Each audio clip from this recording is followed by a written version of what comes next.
उत्तर भारत में कड़ाके की ठंड पड़ रही है और इस कड़ाके की ठंड के बीच ताइक्वांडो की नेशनल ताइक्वांडो चैंपियनशिप यहाँ पर सवाई माधोपुर में आयोजित की जा रही है। यहाँ पर लगभग 2,500 से 3,000 रुपये यहाँ पर खिलाड़ी आए हुए हैं जो तमाम राज्यों से यहाँ पर पहुँचे हैं और हम उनसे बात करेंगे कि किस तरीके से उनको संघर्ष के साथ राष्ट्रीय पटल पर, राष्ट्रीय ताइक्वांडो स्तर तक पहुँचना पड़ता है और आज क्या कारण है कि वो वैश्विक पटल पर भारत का प्रतिनिधित्व नहीं कर पा रहे हैं। क्या नाम है आपका?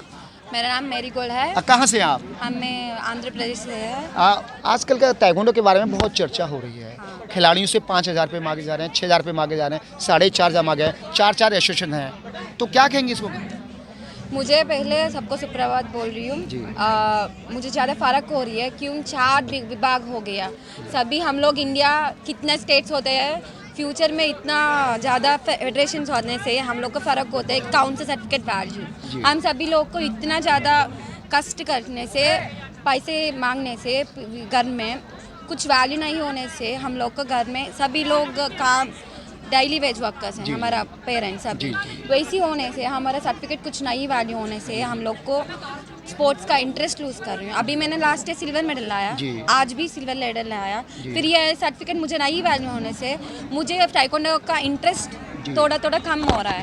कुछ भी इंटरेस्ट नहीं हो रहा है मुझे। ये मुझे बहुत ज़्यादा फ़र्क हो रहा है। मैं एक निवेदन हूँ है कि सबको सभी एक वैल्यू कर दो। हम लोग लाइफ आपके पास है, हमारा हम सबका लाइफ आपका हाथ में रख रही हूँ क्योंकि एक का प्लेयर का जीवन नहीं है, सबका प्लेयर, एक प्लेयर नहीं आ रहा है। हजार प्लेयर्स हजार स्टेट से इंटरेस्ट से पैसे जमा करने से। जिम्मेदार कौन है इसका? जिम्मेदार कौन है? कौन रिस्पॉन्सिबल है इसका?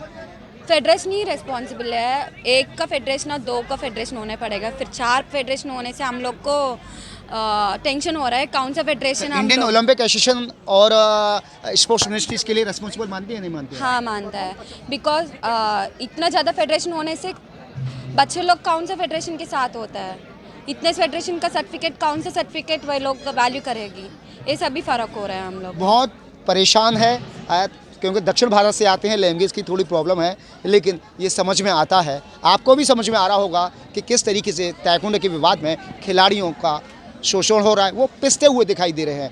और भी हमारे साथ आंध्र प्रदेश की खिलाड़ी हैं। क्या नाम है? मेरा नाम संजना है सर। संजना, किस तरीके से आप यहाँ पर पहुँची होंगी?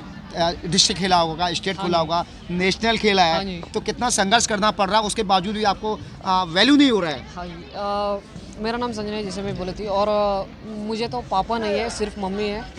एक अकेली औरत घर चला रही है, तो मुझे कितना फ़र्क होता है, मेरा मामा को कितना फ़र्क होता है कि इतना सारे फ़ी पे करने के लिए एसोसिएशन के, जितना भी एसोसिएशन डिवाइड हुए थे उससे प्लेयर्स को बहुत फ़र्क पड़ रहा है कि उन लोगों को पता नहीं आ रहा है कौन सा गेम पे खेले, कौन सा एसोसिएशन में खेले, और फीस बहुत ही ज़्यादा है। तो हम नॉर्मल पीपल हैं, उनका खर्चा नहीं कर पा रहे कि पेरेंट्स हमारा पढ़ाई का खर्चा करें या गेम का खर्चा करें।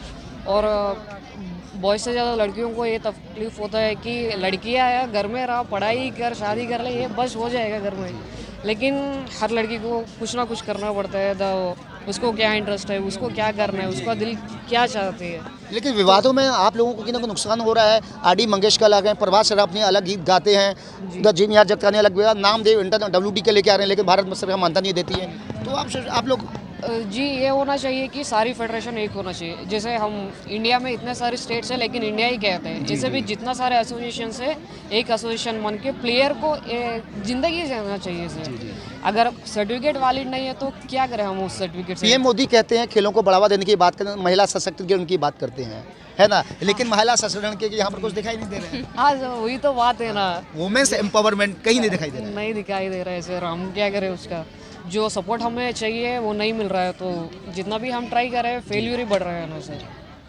तो ये वैल्यू समझ रहे हैं, इनका दर्द समझा जा सकता है कि किस तरीके से ताइक्वांडो मठाधीशों ने खिलाड़ियों को चक्की में पीस कर रख दिया है, और जब ये पिसते हैं, इनका दर्द जब छलकता है तो इनकी हाय लगती है, और जो मठाधीश है उन पर जब इनकी हाय लगेगी, गरीब तबके से ये खिलाड़ी आए हैं। अब इन जो बच्ची है उनके फादर नहीं है, अब बताइए किस तरीके से यहाँ तक पहुँची होगी। जिला स्तरीय खेला होगा, राज्य स्तरीय खेला होगा, तब वो यहाँ इस राष्ट्रीय पटल पर पहुँची है। ऐसे तमाम हजारों खिलाड़ी आज देश के अंदर पिसते हुए दिखाई दे रहे हैं, लेकिन कुर्सी पर काबिज मठाधीशों को इससे कोई सरोकार नहीं है। भारतीय ओलंपिक संघ को, खेल मंत्रालय को और केंद्र सरकार और राज्य सरकारों को इस पर मंथन करना चाहिए, चिंतन करना चाहिए कि किस तरीके से इन खिलाड़ियों को न्याय दिया जाए।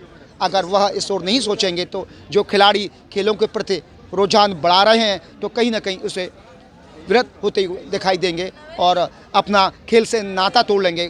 देश के प्रधानमंत्री प्राची से और अन्य जगह जगह कई सोशल मीडिया के माध्यम से कहते रहते हैं कि खिलाड़ियों को आगे आना चाहिए। भारत सरकार आज तमाम सुविधाएं देने का काम कर रही है और उसमें कोई शक नहीं कि भारत सरकार लगातार उत्कृष्ट खिलाड़ियों के लिए तमाम योजनाएं लेकर आ रही है। खेलो इंडिया उसमें से एक है और भी कई योजनाएं उसके अंदर हैं, जिसमें से स्कॉलरशिप भी दी जाती है, नौकरी दी जा रही है।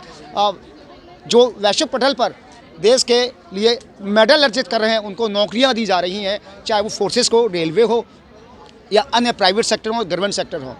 लेकिन ताइक्वांडो के अंदर आज यहाँ पर रसातल के अंदर ये खेल जाता हुआ दिखाई देता है और इसके जिम्मेदार कहीं ना कहीं मठाधीश है। अब देखना होगा कि ये जो शीत युद्ध है कब तक खत्म होता है। प्रदीप रावत, सवाई माधोपुर।